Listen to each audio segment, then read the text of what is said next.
What's going on, guys? I'm Maze, here with my review of the previous Pokemon Sun and Moon anime episode. Episode 85, Leap and Climb Stakataka. With that title now said though, get relaxed everybody, as I will now jump right into this episode review. So the episode begins off with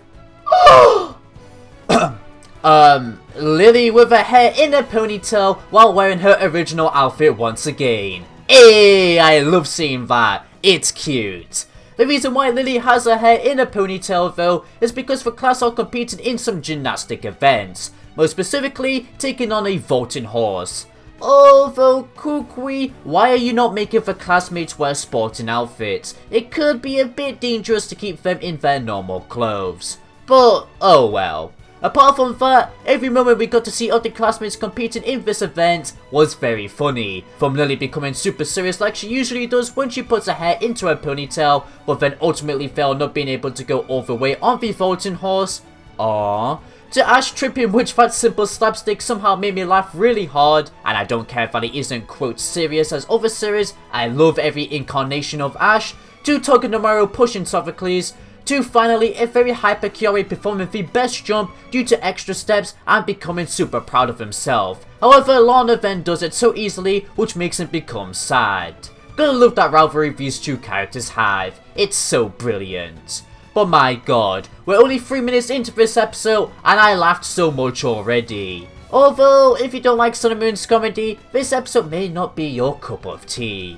Later into the day though, when Ash and his Alolan family are walking home, Poipo sees a blank wall and decides to draw on it. However, little did it know that those walls are a part of Borgon's soon-to-be Trump Towers, this being a construction site. This scene doesn't seem important now, but it will play a role later on. The next day when the classmates arrive at the Pokemon school, they notice a giant wall which they believe is a bigger and better vaulting horse, which Kiori then decides to take on. However, Kiori falls down into this thing and sees many eyes, which the gang then get called to the Ultra Guardian space where it's confirmed that this wall is actually a Pokemon, hence the eyes too. They the foundation given the name Stakataka. So then the Ultra Guardians try to capture this Pokemon, but no matter what, Stakataka epically dodged all the Beast Balls, making for great comedy too, such as beating everybody's face up. Not even attacks could phase this Pokemon.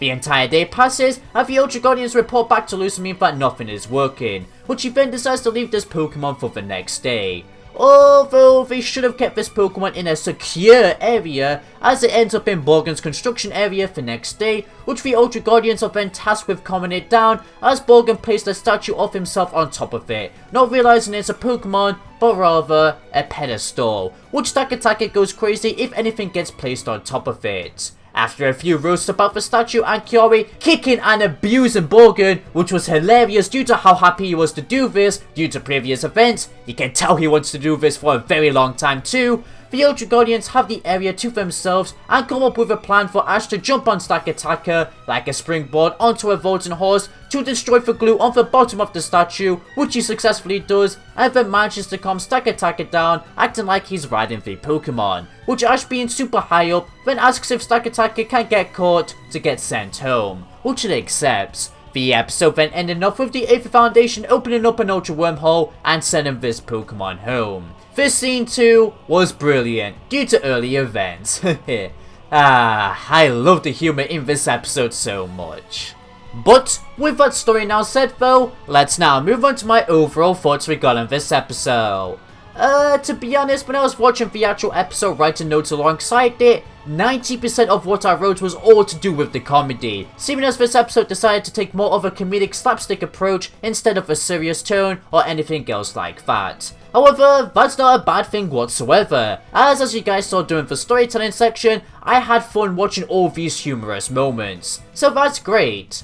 Although, I'm just gonna say now, if you hate Sun and Moon's comedy, this episode might end up being one of the worst episodes for you in the series, due to how much was shown, and the actual plot in my opinion wasn't anything too exciting, especially compared to previous Ultra Guardian episodes. Focusing more on my thoughts regarding that plot though, I will admit, the episode wasn't as bad as I thought it would be because of some features that I found intelligent, such as how Stakataka's bodies work, the aesthetic that they gave Stakataka of getting mad when something got placed on top of it, how Stakataka calms down when Ash is placed on top of it, as if it's getting ridden, and finally the setup was also very clever.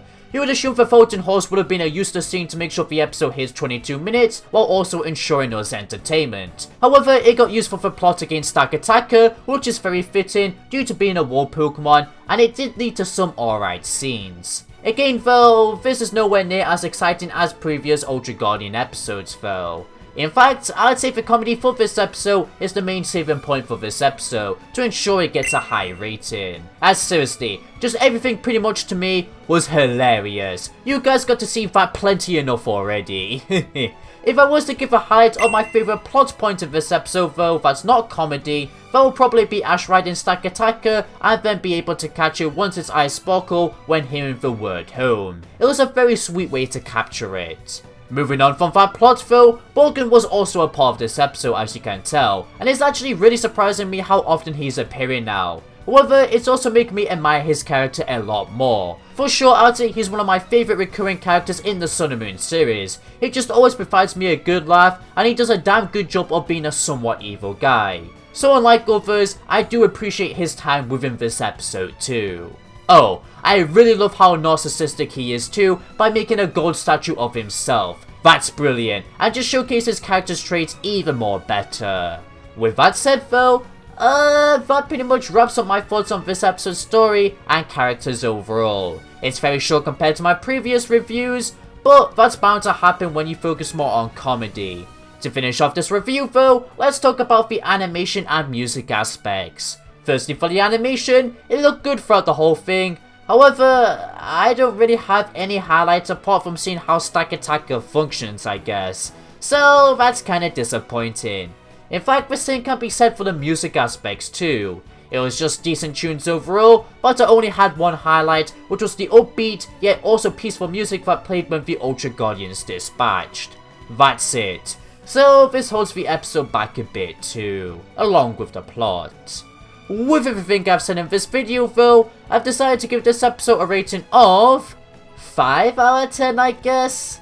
Man, I hate rating Sun and Moon episodes, I'm not gonna lie. I'm just thinking of getting rid of ratings, as I would much rather place episodes in a list, as it helps you understand what my favourite episodes are, and to me, the ratings just always go all over the place, not making sense when comparing to other episodes. Such as this episode for example. I'm not satisfied with the rating I gave it, but I just don't want to go above or lower at the same time for example. However, let me know in the iCard poll if you want ratings to stay or not, because if you guys still want them, then fine, I guess I will. But regardless of that mini rating rant, the point of this episode is that if you accept Sun and Moon's tone difference and comedy, you might find this episode to be alright. Or if you love the tone, you'll love this episode. Or finally, if you hate the new tone for this series, you'll hate this episode. So hopefully that helps you understand whether or not to watch this episode or not, if you haven't already. I would assume you have though, seeing as I'm 1 week late when making this review.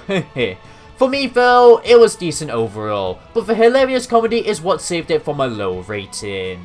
Let me know in the comments down below though what your thoughts on this episode are though.